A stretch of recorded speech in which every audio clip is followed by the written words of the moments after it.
El último viaje de los Romanov.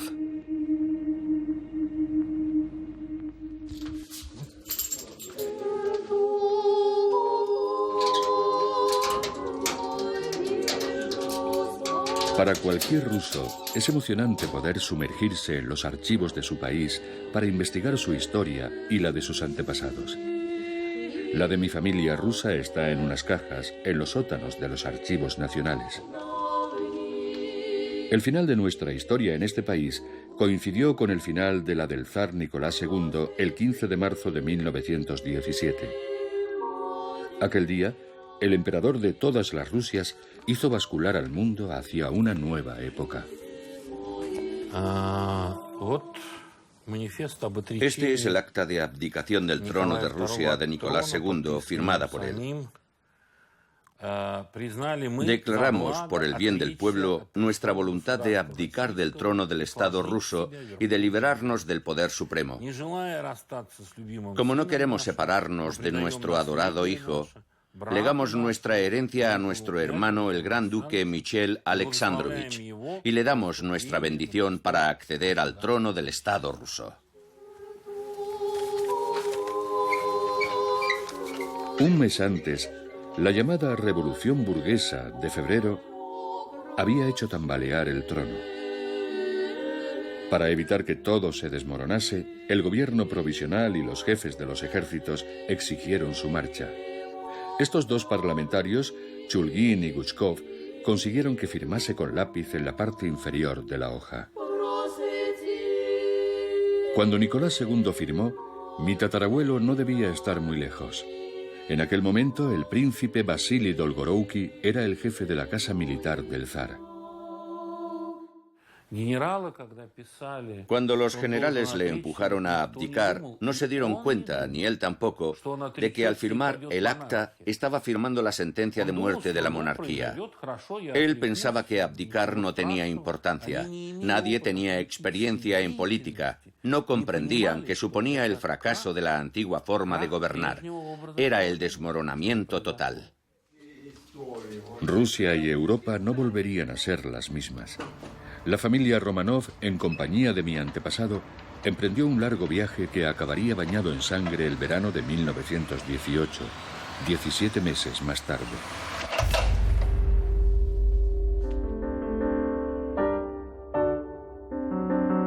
Antes de la guerra, la familia imperial rusa vivía en una torre de marfil.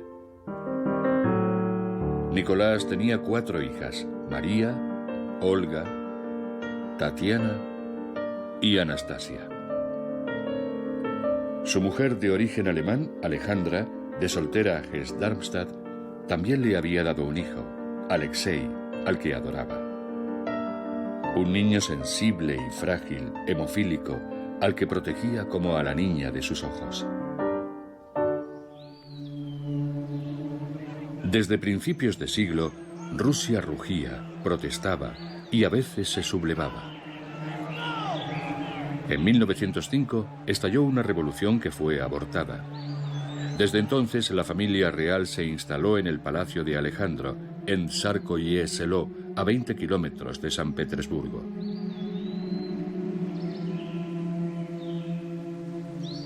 Un bucólico remanso de paz a salvo de los disturbios y lejos de los rumores y de las intrigas de la corte. Poco antes de la guerra, la familia vivía feliz y despreocupada en su hermoso palacio, protegido por unidades cosacas.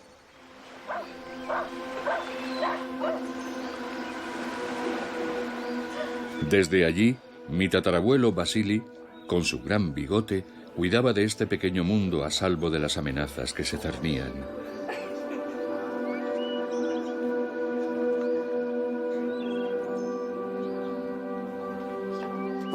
Eran felices juntos. Se bastaban ellos solos. Había un reducido grupo de personas, entre las que se encontraba Dolgorouki, que conocía muy bien a la familia. Eran tan autosuficientes que el aislamiento les llevó a despreocuparse por el pueblo y por la situación que se estaba viviendo. Se concentraron tanto en la propia familia, que lo demás les era indiferente. Ignoraban la situación real del país y no se dieron cuenta tampoco de que en realidad no podían hacer nada por cambiarla. Aquello era una espiral infernal. Nicolás se convirtió en el artífice de la desgracia de su imperio. Mantenía en secreto las decisiones que tomaba porque no confiaba en sus ministros. Estaba convencido de que era el único que lo controlaba todo. Ni siquiera tenía secretario privado. El sistema autocrático estaba podrido y Nicolás vivía en la fantasía.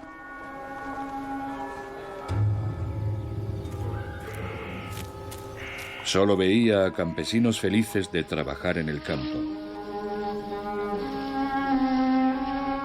Pensaba que el pueblo estaba modelado en el respeto al trono y que la Iglesia se sacrificaría por el soberano ortodoxo.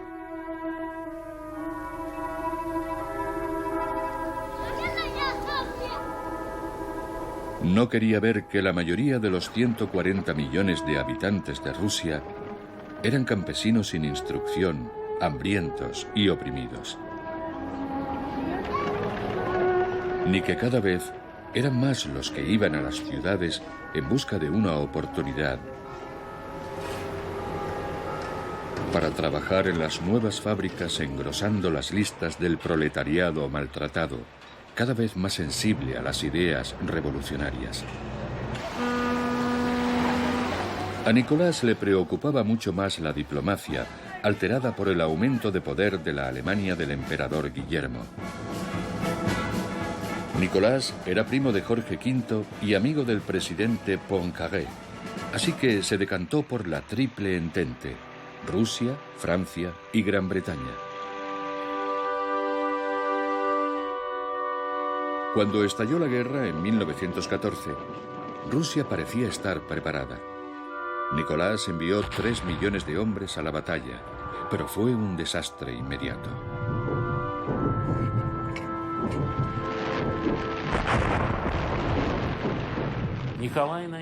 Nicolás creía ingenuamente que iba a poder resolver el problema alemán en 2 o 3 meses, que la victoria sería fácil. Pero se desengañó después de los primeros grandes combates y tras las primeras grandes derrotas. Además, la producción de armas era totalmente insuficiente. Rusia se batía en retirada. Para salvar la patria, Nicolás II decidió tomar el mando del ejército. De inmediato destituyó a su tío, el generalísimo gigante al que la tropa adoraba. No fue una buena idea, porque a partir de ese momento, Nicolás II sería el responsable de la derrota. A principios de 1917 habían muerto 1,5 millones de soldados, 5 millones estaban heridos o prisioneros, y Rusia había perdido buena parte de su territorio occidental. En los años 1916 y 1917, la población estaba agotada por la guerra. La guerra era interminable. Todos los días llegaban a San Petersburgo y Moscú 5 trenes con heridos. Un día tras otro. Había que alojarlos y curarlos. Los ciudadanos querían la paz. Se preguntaban cuándo iba a terminar la guerra. Detrás de las líneas no había tiempo para enterrar a los muertos. El ejército retrocedía en desbandada, desabastecido. El país estaba exhausto. Las ciudades y los campos se morían de hambre.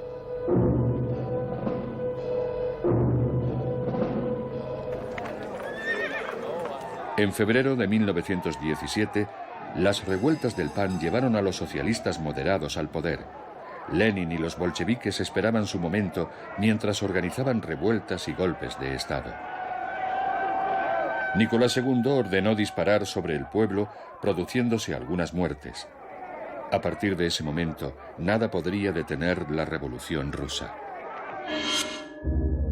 El zar abdicó a principios de marzo, en el que fuera su cuartel general. Escribió en su diario: Miércoles, último día en Mogilev. A las 10 he firmado mi retirada del ejército. He saludado a todos los miembros del Estado Mayor. Con los oficiales cosacos casi se me ha roto el corazón. Hacía mucho viento y estaba helando. Ha sido muy duro y doloroso. Todo su mundo se venía abajo. Solo pensaba en una cosa: reunirse con su familia cerca de San Petersburgo. Montó en su bonito tren azul. Mi tatarabuelo Vasily estaba a su lado, probablemente tratando de consolarlo. El emperador derrotado creía que el gobierno provisional le protegería y le garantizaría la tranquilidad del resto de su vida. Se equivocaba una vez más.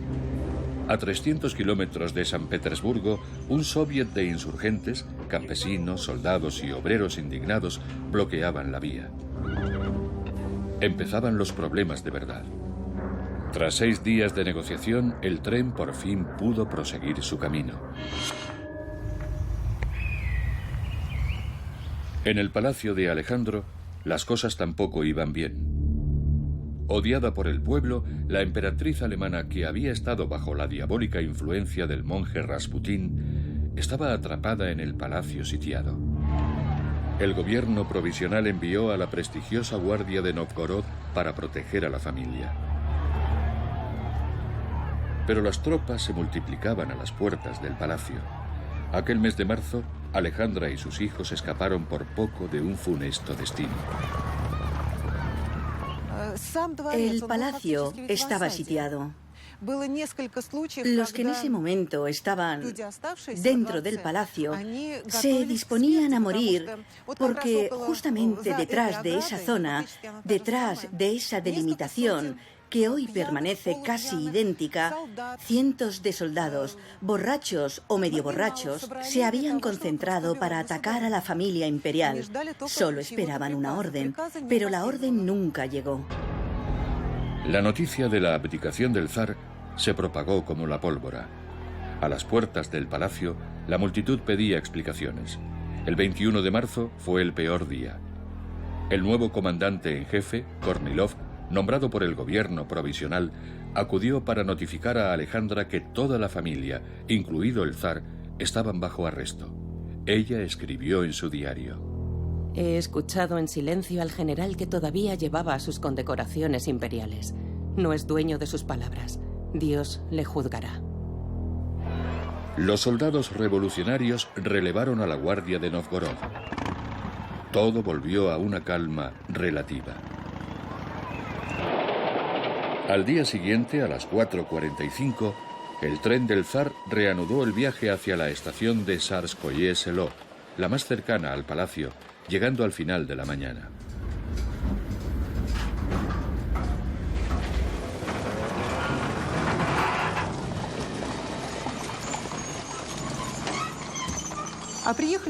Llegaron el 22 de marzo de 1917 a las 11:30 de la mañana a la estación de Tsarskoye Selo, que es esta en la que estamos ahora. Solo había un coronel esperando al soberano y a su séquito. En cuanto el tren paró, todos los que acompañaban a Nicolás en el viaje saltaron al andén y huyeron como conejos en todas las direcciones. El único que descendió del vagón dignamente junto a Nicolás fue Vasily Dolgorouki. Fue el único que permaneció a su lado. Le acompañó al palacio de Alejandro y ya nunca lo abandonó. Subieron a un coche y se dirigieron al palacio de Alejandro. El zar no sabía con precisión cuál era su situación, pero le informaron al llegar. Estaban todos bajo arresto, tanto la familia como los que la acompañaban, entre ellos mi tatarabuelo Vasily. En las habitaciones no había cambiado nada, pero les habían cortado la luz y el agua. Caminaban para calentarse. Era el mes de marzo. Hacía mucho frío y tenían que romper el hielo de estos estanques para tener agua. No les quedaban provisiones. Nadie les abastecía. Vivían literalmente de minúsculas raciones, porque en el palacio todavía quedaba mucha gente. Era como estar en una cárcel. El final del invierno fue muy crudo. La temperatura llegaba a los 40 grados bajo cero. Había que racionar las escasas reservas para evitar el hambre a la familia y a su reducido entorno. Los representantes del imperio tenían ampollas en las manos, obligados a trabajar el hermoso parque transformado en huerto. Los guardianes, elegidos por el gobierno provisional en las guarniciones de San Petersburgo, no eran ajenos a la propaganda bolchevique que invadía la capital y se burlaban de ellos. A veces mostraban un resto de devoción y posaban junto al zar. Tan temido en otro tiempo, se había transformado en un hombre bonachón y afable. Y siempre bajo la atenta vigilancia de mi buen tatarabuelo Vasily Dolgorouki, con su bigote tembloroso y su uniforme impecable. En primavera solo quedaban unos pocos fieles en el palacio. Mi tatarabuelo era uno de ellos, a la izquierda en esta foto. Otras personas con autorización para quedarse eran la madre y su nuevo marido, el preceptor de la familia imperial y 3 damas de compañía de la zarina. Una de ellas, Ana Virubova, escribió: He mirado por la ventana. En el jardín que rodea al palacio estaba el emperador de todas las Rusias con su fiel amigo el príncipe Dolgorouki. Le rodeaba un grupo de 6 soldados armados que con el cigarrillo en la boca empujaban al emperador como si fuera un delincuente. No puede ir por ahí. Haga lo que le decimos, gritaban. Sorprendentemente, la familia imperial obedecía sin rechistar. De nuevo, Nicolás II parecía estar al margen de las contingencias de este mundo. La monarquía seguía siendo legal. Podría haber buscado ayuda, rebelarse, huir. Sin embargo, soportó con resignación todas las humillaciones. Incluso llegaron a prohibirles a Alejandra Fyodorovna y a Nicolás II comunicarse entre sí. No podían hablar en lengua extranjera. Solo podían hablar en ruso. Les vigilaban continuamente, incluso cuando paseaban.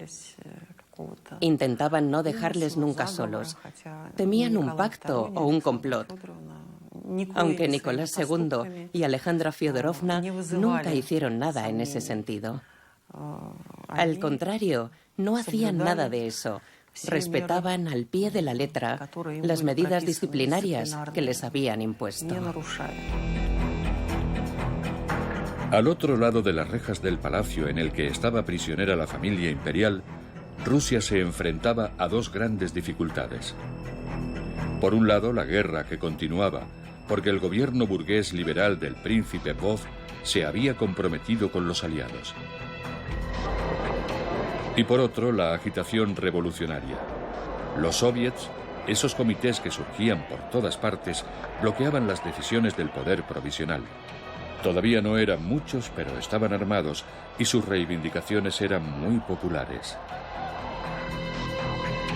Lenin dirigía el movimiento a distancia desde su exilio en Suiza. Los alemanes le ayudaron a regresar a Rusia en un tren que le llevó a San Petersburgo con 200 camaradas más. Los alemanes buscaban acentuar el caos en Rusia con la esperanza de que el frente este se desmoronase. Lenin no desaprovechó la oportunidad. Organizó al partido bolchevique para conquistar el poder. Un abogado liberal, Alexander Kerensky, se convirtió en primer ministro. Continuó con la guerra, hizo frente a los bolcheviques y protegió a los Romanov de los excesos del pueblo, por si el imperio volvía a ser una solución política. El 31 de julio, la familia imperial que quería marcharse a Crimea fue evacuada del palacio de Alejandro en el que había pasado 5 meses. Informaron a Nicolás de que les enviaban a otro lugar,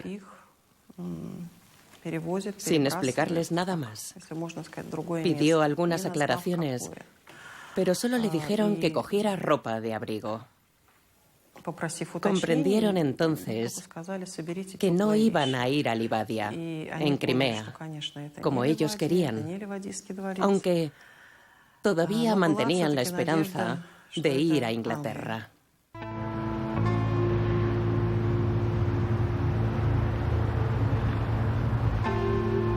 El exilio en Inglaterra para los Románov era una evidencia familiar y política. Jorge V estaba sólidamente instalado en Buckingham, seguro que tendería la mano a su querido primo Nick. Antes de la guerra, las dos familias se veían mucho, como todas las monarquías de Europa, enmarañadas con sus alianzas familiares. Nicolás y Jorge eran primos emparentados por la familia real danesa y mantenían una cálida correspondencia. Se parecían mucho entre ellos. Tenían un parecido increíble. Se cortaban la barba y los bigotes de la misma forma. Creo que intentaban parecerse todavía más. Pero el rey de Inglaterra, más realista y con frialdad, abandonó a su primo, el zar. Pese al afecto que sentía por su primo Nicolás II, Jorge V no quería que se asociara la monarquía británica con un déspota extranjero odiado por todos. Y el hecho es que toda Europa consideraba a Nicolás II como el mayor de los tiranos, que dirigía una gran potencia en ese momento. Sí, le gustaba decir somos primos, parecemos gemelos, pero en realidad estaba diciendo Nicolás, quédate en casa y que el destino decida tu suerte. El gobierno provisional no tenía medios para liberarse discretamente del problema Románov, por lo que decidió conducirlos en el mayor de los secretos a Siberia, una región todavía no muy afectada por el movimiento revolucionario. Ironías del destino. Siberia era desde hacía siglos la tierra del exilio para los deportados del régimen zarista. Les dieron muy poco tiempo para prepararse y no tuvieron más remedio que dejar muchas cosas de valor aquí. Para ellos, lo más difícil era que tenían que cortar con toda relación con San Petersburgo y con este palacio en Tsarskoye-Selo. En el fondo, sabían que se marchaban para siempre, que no volverían. Por eso la despedida fue un episodio increíblemente trágico. Les permitieron coger solo algunas cosas y esperaron sentados en unas sillas hasta la madrugada. Entonces se los llevaron en secreto. Cruzaron el parque en esta dirección y subieron a unos automóviles. Después los llevaron a la estación de tren solo con las cosas que habían cogido.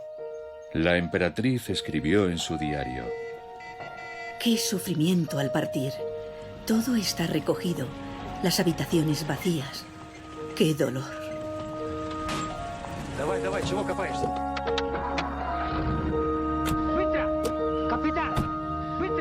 Al alba, unas 30 personas emprendieron el camino hacia el exilio interior.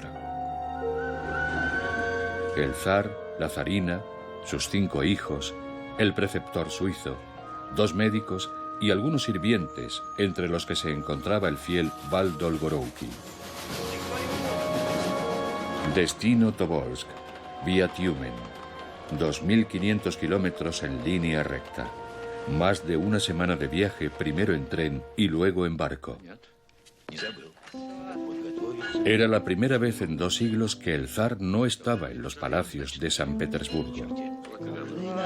El nuevo poder se abalanzó sobre las riquezas abandonadas. A partir del 2 de agosto, el gobierno provisional envió una comisión al palacio de Alejandro para hacer un inventario. Un fotógrafo plasmó para la eternidad y en color los últimos fastos de la familia imperial.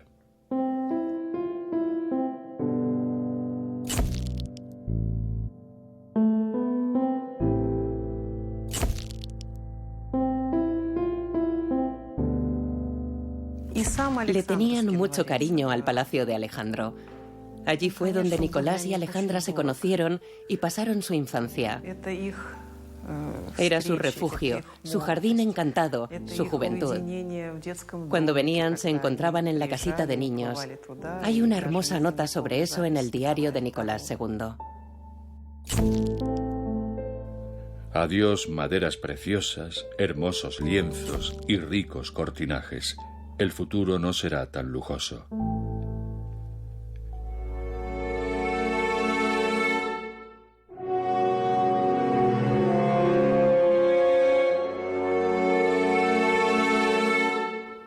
Aquí es donde iban a vivir.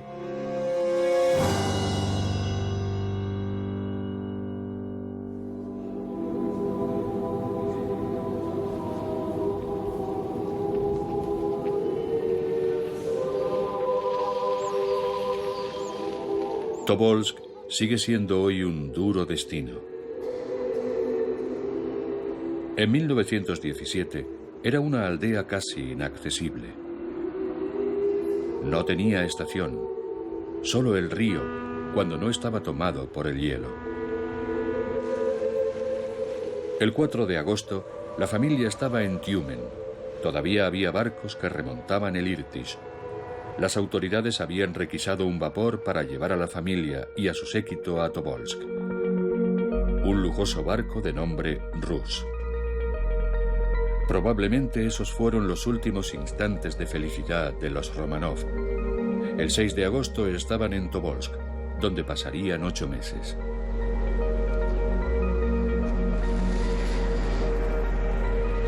Val Dolgorouki desembarcó para reconocer el terreno. Se quedó pasmado. Por la noche escribió en su diario: Hemos llegado a la ciudad a las 6 de la tarde para inspeccionar la casa del gobernador y lo que habían preparado. La impresión general ha sido abrumadora. Una casa sucia, deteriorada, maloliente, 13 habitaciones con algunos muebles, pero con un horrible desorden y un nauseabundo olor. Me ha provocado una penosa impresión. Hemos tenido que volver y decirle a la familia que se quedase unos días en el barco mientras arreglamos la casa. Estamos impresionados ante la dejadez de las autoridades. No había intención de perjudicar a la familia imperial. Simplemente Tobolsk era una aldea ignorada, pobre y muy aislada, lejos de las grandes metrópolis y de la propaganda que vilipendiaba al imperio. La ciudad estaba acostumbrada desde hacía mucho tiempo a recibir a los proscritos del imperio. Nadie haría daño al zar o a los suyos. En Tobolsk todo seguía como antes. La gente no había notado ningún cambio en su vida cotidiana. Nadie comprendía la situación. El poder establecido había cambiado, pero bueno, era la voluntad de Dios. Y al mismo tiempo, el emperador había venido a Tobolsk con toda su familia. Circulaban muchas versiones. Tal vez todo el gobierno iba a instalarse aquí. La gente se imaginaba cosas, como suele suceder. Unos decían que tal vez se mudasen aquí. Otros decían que estaba regresando a casa. Nadie sabía lo que estaba sucediendo. Los Romanov estaban en la ciudad y punto. A finales del verano de 1917, la casa del gobernador de Tobolsk se convirtió en el centro de detención de la familia imperial. Los Romanov acondicionaron la casa con el dinero y las joyas que se habían llevado de San Petersburgo, ya que la asignación que les habían concedido era insuficiente. Permanecían a su lado el preceptor, algunos sirvientes, mi tatarabuelo y 2 médicos. Y, por supuesto, algunos guardias. La familia se encerraba en sí misma, inventándose algunas ocupaciones.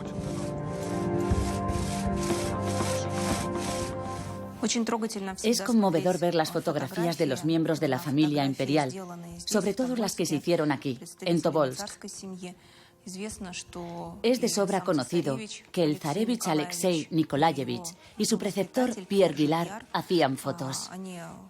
Hicieron muchas fotografías durante ese periodo.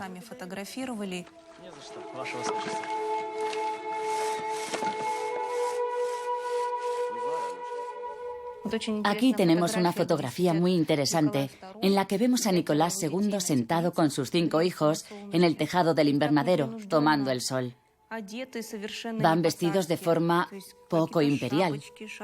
Los sombreros, las bufandas.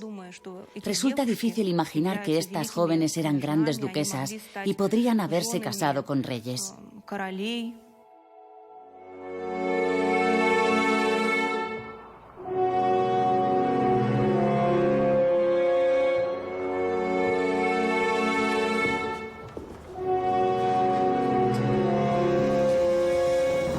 En Tobolsk hoy solo quedan fantasmas y paredes.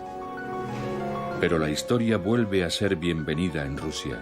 La ciudad está realizando obras de restauración en la casa para dejarla tal y como estaba en 1918. Quieren convertirla en museo.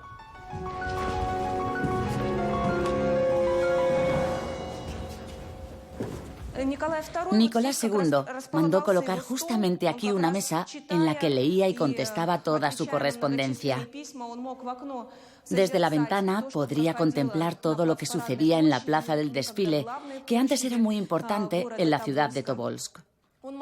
Aquí rezaba y reflexionaba sobre el destino de su país y de su pueblo. A veces su esposa le hacía compañía y se sentaba en un sofá negro de piel. Para las celebraciones litúrgicas o para estar con la familia, iba a una gran sala común, por aquí.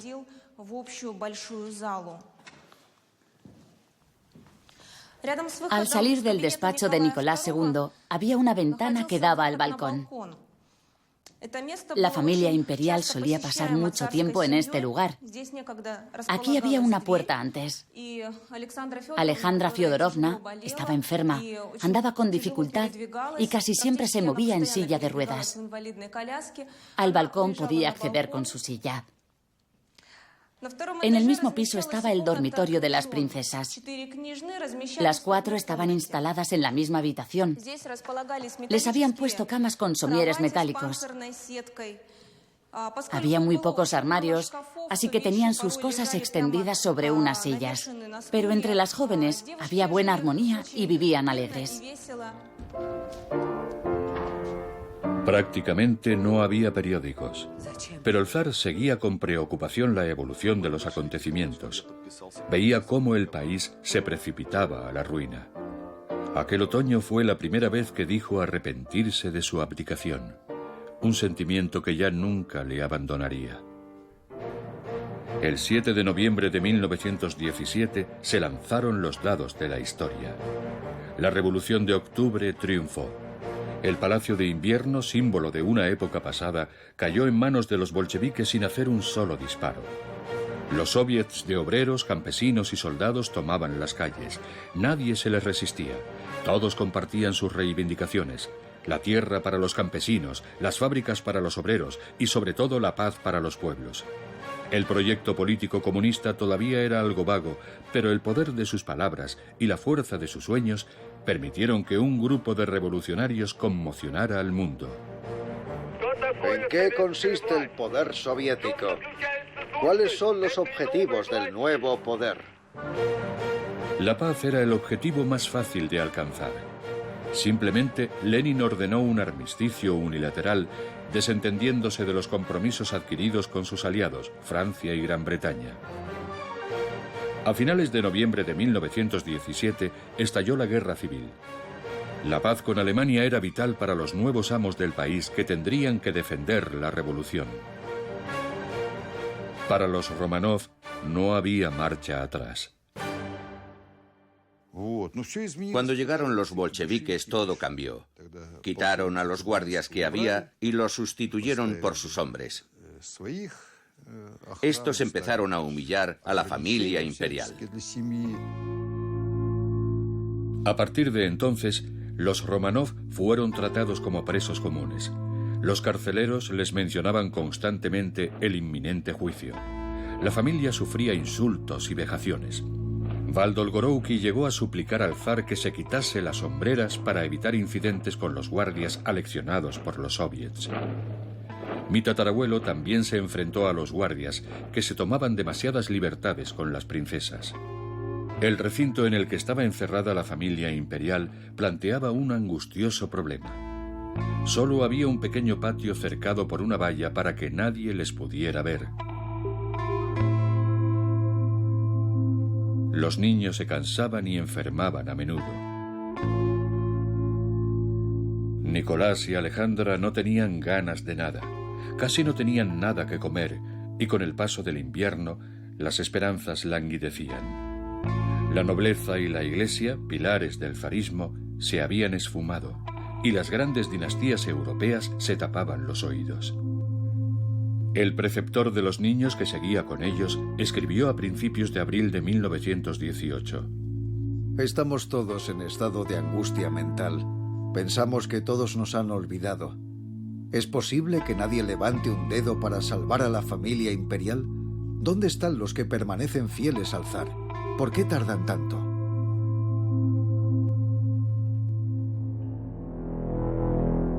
En Moscú el poder bolchevique estaba amenazado. La guerra civil se intensificaba.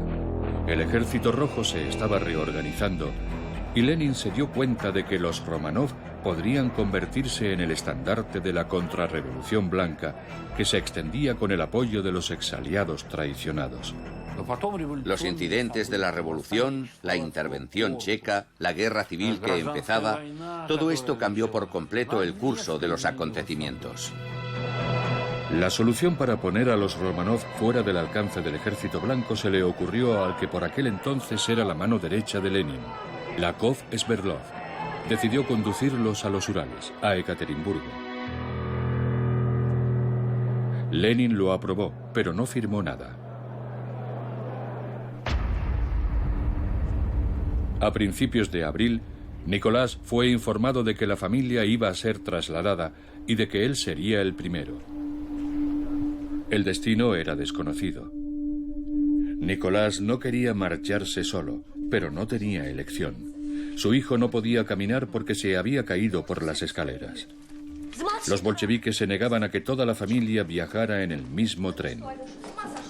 Tenían que recorrer más de 600 kilómetros en medio del caos de la revolución y de la guerra civil.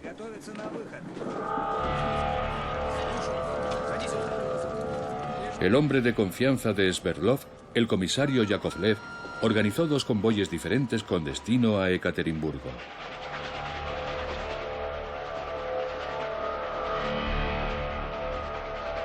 En el primer tren, Nicolás escribió: A las 4 de la madrugada nos hemos despedido de nuestros queridos hijos. Yo estaba con Yakovlev, Alejandra estaba con María y Val Dolgorouki estaba con Botkin. La temperatura era glacial y el viento era muy desagradable.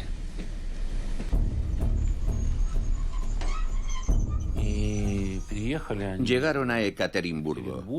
Fueron conducidos a la casa del comerciante Ipatiev y allí empezó una historia muy diferente.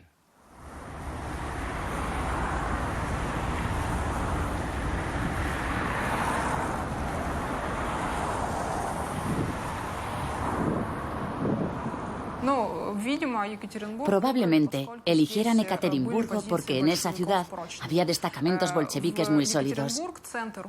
Ekaterimburgo era el epicentro de las fábricas de los Urales y en estas fábricas había presos criminales. Por eso disponían de los medios necesarios para proteger a los bolcheviques. Todo en la ciudad hacía posible encerrar en un régimen penitenciario a la familia imperial. Llegaron el 30 de abril.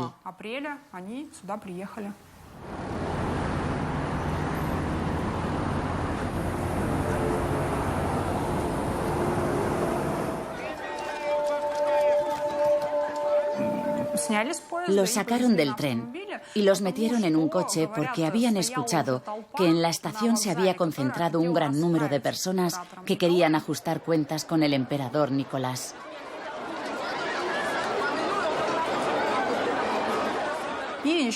Después llegaron los sirvientes que no habían abandonado aún a la familia imperial. Y también el general Dolgorouki, junto con el oficial Tatishev. Pero a ellos los separaron inmediatamente y los enviaron a prisión. Para alojar a la familia imperial, El Soviet de Ekaterimburgo requisó la casa Ipatiev en el centro de la ciudad, prometiéndole al propietario que la recuperaría enseguida. Se sobreentiende que los Romanov no iban a permanecer mucho tiempo en ella. Hoy seguimos sin saber con precisión cuáles eran las intenciones de Lenin y del partido bolchevique para con la familia. Rehenes, moneda de cambio, es un secreto de Estado, eliminado igual que la casa Ipatiev, que fue derribada en los años 60. Solo tenemos reconstrucciones. A principios de 1918, la vivienda estaba cercada por una doble empalizada. Había ametralladoras en el tejado y centinelas por todas partes. El 30 de abril la puerta se cerró. Nicolás y su pequeño séquito esperaron durante un mes la llegada del resto de la familia. La familia tomó el tren a finales de mayo. Los niños, un médico y el preceptor que hizo las que serían las últimas fotos de los Romanov vivos. En ellas se ve a la pequeña Anastasia, al zarevich Alexei y a Olga.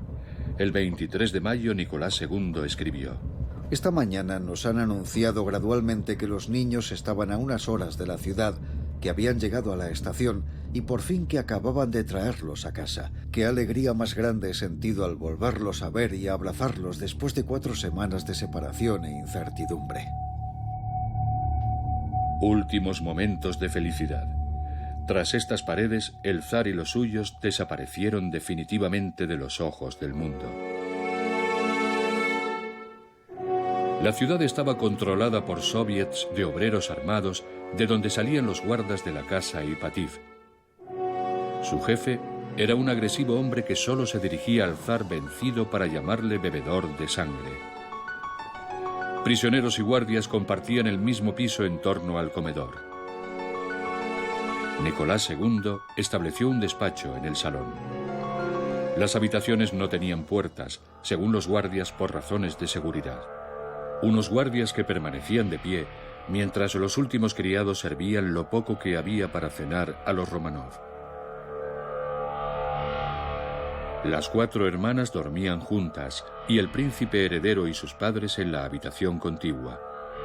No tenían ninguna intimidad.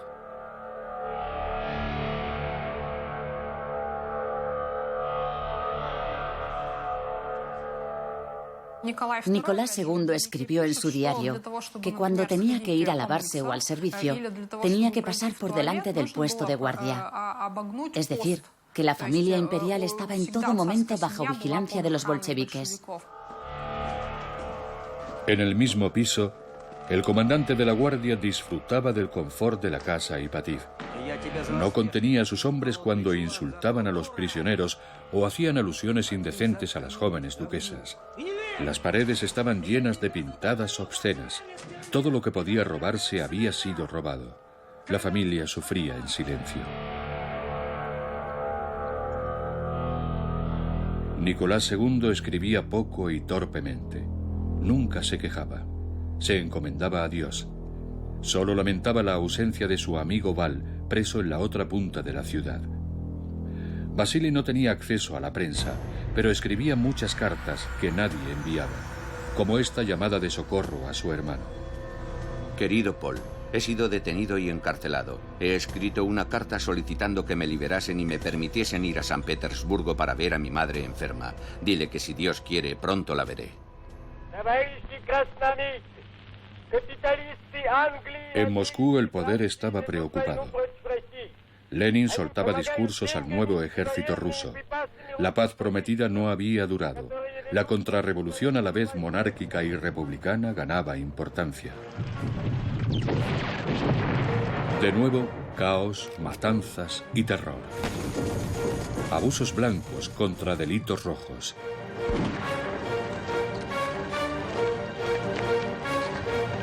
Ingleses, franceses, americanos, griegos, polacos, rumanos, japoneses, 12 países intervinieron.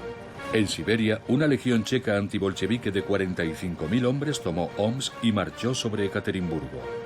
Los Romanov recuperaban la esperanza de la liberación. El 29 de junio Nicolás II escribía: Hemos pasado la noche en estado de alerta, todos despiertos y vestidos. La razón es que hace unos días todos recibimos sucesivamente 2 cartas en las que nos avisaban para que estuviésemos preparados para ser liberados por personas que nos eran leales. Pero ya han pasado varios días y no ha sucedido nada. Nos tortura la espera y la incertidumbre.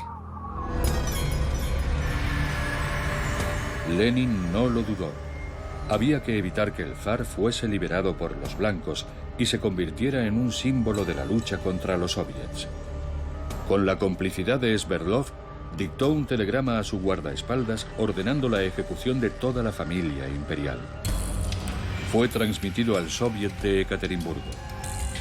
El poder soviético negó hasta su caída que Lenin hubiera firmado la orden. Era verano. Hacía calor en el jardín de la casa Ipatiev. El 12 de julio, Nicolás II escribió las últimas palabras en su diario. Alexei se ha dado el primer baño desde Tobolsk. Su rodilla está mejor, aunque todavía no puede doblarla totalmente. La temperatura es suave y agradable. Seguimos sin noticias del exterior. El 16 de julio, Alejandra escribió sobre una jornada normal en su diario, animada por la llegada milagrosa de huevos frescos y por una partida de cartas por la tarde. Son las 10:30. Nos vamos a la cama. La temperatura es de 15 grados. Dejó preparada la hoja para el día siguiente, 17 de julio. La hoja permanece en blanco. Los únicos datos que tenemos de aquella noche son los que escribieron los bolcheviques. No se contradicen en lo esencial. Dicen que despertaron a la familia imperial, les dijeron que iban a trasladarlos a otro lugar y que tenían que prepararse y bajar al piso de abajo. Yakov Yurovsky, el último comandante de la casa Ipatiev, les escoltó por las escaleras. Después, les leyó la condena a muerte que 10 miembros de la policía secreta ejecutaron.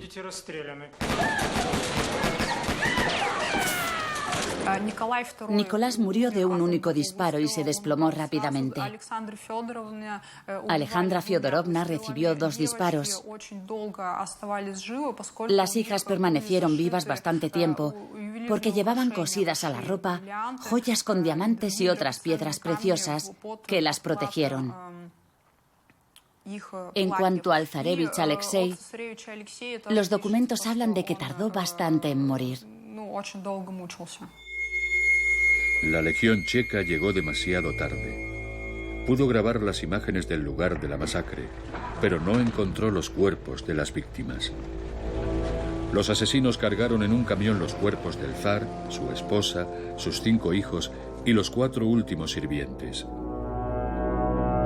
Un pelotón se encargó de hacerlos desaparecer. Los 11 cuerpos fueron descuartizados y quemados. Los rociaron con ácido y los enterraron en este bosque, en un lugar llamado la Pradera del Cerdo. Solo hubo un anuncio oficial reconociendo el fusilamiento de Nicolás, pero también afirmaba que el resto de la familia fue trasladada a un lugar seguro, lo que dio lugar a la aparición de muchos impostores. En las calles se pusieron copias de este telegrama que anunciaba la ejecución del zar. Esta fue la versión oficial hasta la caída de la Unión Soviética. Hubo que esperar hasta 1991 para que el presidente Boris Yeltsin autorizara las exhumaciones. Los historiadores no tienen duda, toda la familia imperial fue ejecutada. Se han identificado todos los cuerpos. Hoy, en el terreno de la casa Ipatiev, se alza una catedral que se ha convertido en un lugar de peregrinaje para la Iglesia Ortodoxa. Nos hemos reunido para celebrar una gran fiesta eclesiástica. Hace 100 años se cometió aquí un crimen terrible. Actualmente la Iglesia Ortodoxa rusa ha canonizado al zar y a toda su familia. Desde 1917 hasta la caída de la Unión Soviética, se abstuvo prudentemente. El zar y toda su familia fueron torturados hasta la muerte, asesinados, descuartizados y quemados.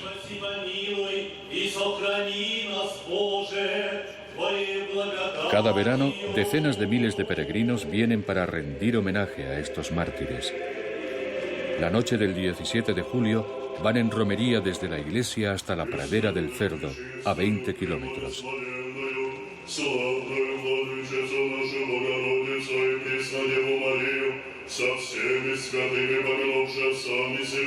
Curiosa mezcla de devoción, nacionalismo y beatería que revela la fascinación que sienten algunos rusos por un poder fuerte y centralizado. Pero nunca nadie ha movido un solo dedo para encontrar a Val Dolgorouki. Lo único que se sabe es que fue ejecutado en un bosque una semana antes de la masacre de la casa Ipatir. Su muerte sigue alimentando la disputa entre sus descendientes.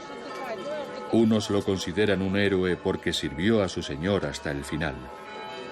Otros dicen que si hubiera sido menos tonto, también habría huido como un conejo en el andén de la estación de Sarskoye-Selo en la primavera de 1917.